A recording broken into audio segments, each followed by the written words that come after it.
When you visit the Butter Museum, you're going to experience a lot of butter. So the Butter Museum was founded in 1997, and it's a site-specific museum, which means it actually is where the history happened. And all around us, the streets, there's butter under the paving stones. Butter was being traded here from at least the beginning of the 18th century. All around us is this beautiful, lush countryside, and we had this amazing natural advantage of having lots of rain, grass that grew, cows that were hungry, and that made really beautiful butter. We're going to churn some cream, just like this. You can see how the cream is becoming agitated. You can see that there's a little bit of resistance building up here now. Butter became very local, actually. And we have a collection, the biggest collection in Ireland, I think, of creamery wrappers. The one from Kilkenny obviously has herders on it.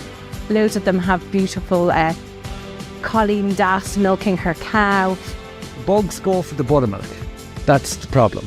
So the less buttermilk in the butter, the better. The Butter Museum tells a lot of stories. It tells the story of ancient butter. It tells the story of how butter was one of the biggest industries in the 18th and 19th century. It's both an experience of the oral history of butter and then that material culture that makes for such rich viewing. But you're also cooling down the butter because you want to be able to work it later, in a minute. If you were going to ask me what my favourite thing in the museum was, I think I would say at the moment we have a piece of 1,000-year-old bog butter in a beautifully hand-hewn barrel sitting next to a contemporary or almost contemporary artwork by a conceptual artist called Joseph Boyce called Irish Energies.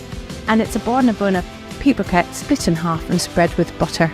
And there's something magical in that juxtaposition, ancient butter, modern butter, and our museum interprets everything in between.